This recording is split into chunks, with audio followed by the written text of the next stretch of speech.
আবার নর্মাল মুডে এসে পড়ে ও কার্তিকার সাথে খুনসুটি করে বলে বিয়েটা করিস না প্লিজ। কার্তিকা বলে বিয়েটা তো এখানে আসার আগে থেকেই ফিক্সড করা ছিল, আমার তো আর প্ল্যান ছিল না তোর সাথে দেখা হওয়া, ফ্রেন্ড হওয়া। জাগ্গি বলে ফ্রেন্ড তোর হবু স্বামীকে বানানা, আমি তো তোকে ভালোবাসি। কার্তিকা হেসে দিয়ে বলে তুই আসলে আমাকে ভালোবাসিস না, জাস্ট আমার বিয়ের নিউজটা শুনে শখ খেয়েছিস এই আর কি। ওকে চল তোকে যুক্তি দিয়ে বোঝাচ্ছি। এই বলে কার্তিকা সেই শুরু থেকে আজ পর্যন্ত করা জাগ্গির সকল ঘটনা তুলে ধরে বলে এগুলো একটাও ভালোবাসার আন্ডারে পড়ে না, এগুলো জাস্ট তোর আবেগ আর বাচ্চামো। জাগ্গি বলে তুই এখনো নিজেকেই ঠিক মতো বুঝিস না আর আমাকে বুঝে গেছিস। দেখ কার্তিকা আমাকে অন্তত একটা চান্স দে প্লিজ, বিয়েটা ক্যান্সেল কর।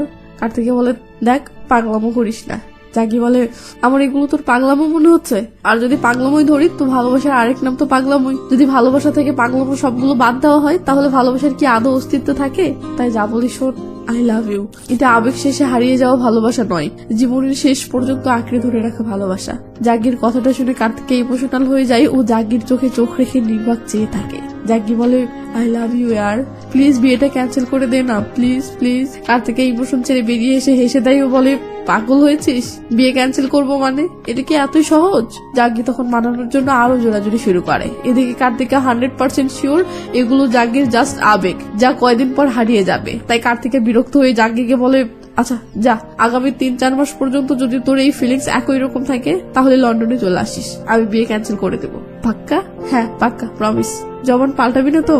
আরে না পাক্কা, এবার প্লিজ চল আমরা পার্টিটা এনজয় করি। জাগ্গির খুশি এখন আর কে দেখে, সে মনে মনে এটাই ভাবতেছে কার্তিকার প্রতি তার এই ফিলিংস মাত্র 3-4 মাস কেন, মরার আগ পর্যন্তও তো সেম থাকবে। তার মানে সে 3 মাস পর সোজা লন্ডনে চলে যাচ্ছে, এটা পাক্কা। আর কার্তিকা তখন বিয়েটা ক্যান্সেল করে দিয়ে জাগ্গিকে অ্যাকসেপ্ট করবে। কিন্তু এদিকে আবার কার্তিকা মনে মনে ভাবতেছে 3 মাস পর্যন্ত জাগ্গির এই ফিলিংস তো জীবনেও থাকবে না। তার মানে সে যদিও জাগ্গিকে জাস্ট সান্ত্বনা স্বরূপ কথাটা দিয়েছে যে জাগ্গি 3 মাস পর লন্ডনে আসলে সে বিয়ে ক্যান্সেল করবে, বাট জাগ্গি তো জীবনেও আসবেও না আর বিয়েও ক্যান্সেল করার প্রসঙ্গ আসছে না। ব্যাস জাগ্গির ঝামেলাটা হ্যান্ডেল হলো। তাই দুজনের বিপরীত দুই চিন্তায় দুজনেই ভীষণ খুশি। দুজনেই আজকের শেষ রাতটা জমিয়ে এনজয় করতে শুরু করে। তবে এদের কাটানো এই শেষ মুহূর্তগুলোর মাঝে এরা এমন কিছু ইমোশনাল মুহূর্তে এসে পড়ে যা এদের মাঝে অন্যরকম একটা কানেকশন তৈরি হতে থাকে। কিছু সিন আপনাকে দেখাই, তাহলে আপনি এদের দুজনের ফিলিংসটা ভালোভাবে ফিল করতে পারবেন।